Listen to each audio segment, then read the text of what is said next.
നാവിൻ്റെ ദോഷം കൊണ്ട് നമ്മൾ കേട്ടിട്ടുണ്ട് ഒരു രാമായണം ഉണ്ടായത്. നാവ് ദോഷം കൊണ്ടൊരു മഹാഭാരതം ഉണ്ടായത് നമ്മൾ കേട്ടിട്ടുണ്ട്. ദ്രൗപദിയുടെ ഒരു വാക്ക് ദോഷം, നാവ് ദോഷാർത്ഥം മോശ വാക്കുകൾ ഉപയോഗിച്ചു. കുരുടൻ്റെ മക്കൾ കുരുടന്മാർ എവിടെ പോയി അവസാനിച്ചു? സർവനാശത്തിൽ. ഇത്രയും വലിയ മഹായുദ്ധത്തിൽ, ബന്ധുക്കൾക്കിടയിൽ ഇത്രയും വലിയ യുദ്ധം ഉണ്ടായി.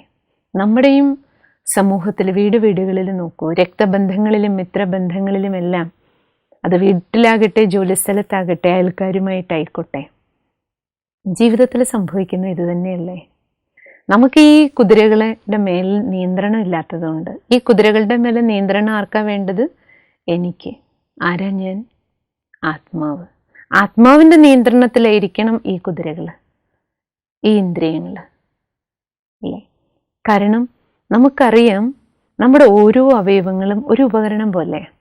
ഇപ്പം നമ്മളൊരു കത്തി കൊണ്ടൊരു മാമ്പഴം മുറിക്കണം, അതേ കത്തി കൊണ്ട് ഒരാളുടെ കഴുത്ത് മുറിക്കാം. കത്തിക്കറിയില്ല ഞാൻ മാമ്പഴമാണ് മുറിച്ചത് അല്ലെങ്കിൽ കഴുത്താണ് മുറിച്ചത്. കത്തിക്ക് സ്വയം കഴുത്ത് മുറിക്കാൻ പറ്റില്ല, മാമ്പഴം മുറിക്കാൻ പറ്റില്ല. ഈ കൈക്ക് ഒന്നും തനിയെ ചെയ്യാൻ പറ്റില്ല, കത്തിക്ക് ഒന്നും തനിയെ ചെയ്യാൻ പറ്റില്ല. കത്തിയെടുത്ത് ഞാൻ ഉപയോഗിക്കുക, ഇതെൻ്റെ കൈയാ, ഞാൻ നിർദ്ദേശം കൊടുത്താലേ ഈ കൈക്ക് എന്തെങ്കിലും ചെയ്യാൻ പറ്റും. അല്ലെങ്കിൽ ഈ കൈ വെറും ഒരു ജഡവസ്തുവാ, ഇതിന് താനേ ഒന്നും ചെയ്യാൻ പറ്റില്ല. എൻ്റെ മനസ്സിൽ തോന്നുകയാണ് എനിക്കൊരു മാമ്പഴം മുറിച്ച് കഴിക്കണം. ആ തോന്നൽ എവിടുന്നാ വന്ന? എൻ്റെ ഉള്ളെന്ന്. എൻ്റെ ഉള്ളെന്നർത്ഥം ആത്മാവിൽ നിന്ന്. അപ്പോൾ വിചാരം ഉള്ളിൽ നിന്നാണ് വരുന്നത്.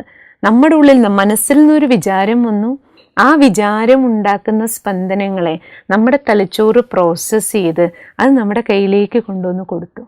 അപ്പം ആത്മാവിലുണ്ടാകുന്ന വിചാരങ്ങളുടെ സ്പന്ദനങ്ങൾ, നാഡികൾ ആ സന്ദേശം കൈകൾക്ക് കൊടുക്കുമ്പോൾ കൈ പ്രവർത്തിക്കുന്ന ഒരു ഉപകരണം മാത്രമാണ്. കത്തി പോലൊരു ഉപകരണം മാത്രമാണ് നമ്മുടെ കൈ. കണ്ണ് കാണാൻ സഹായിക്കുന്ന ഒരു ഉപകരണം, കേൾക്കാൻ സഹായിക്കുന്ന ഒരു ഉപകരണം കാത്, സംസാരിക്കാൻ സഹായിക്കുന്ന ഒരു ഉപകരണമാണ് നമ്മുടെ വായ്. രക്തം പമ്പ് ചെയ്ത് രക്തവും ഓക്സിജനും മുഴുവൻ ശരീരത്തിൽ എത്തിക്കുന്ന ഒരു ഉപകരണമാണ് ഹൃദയം.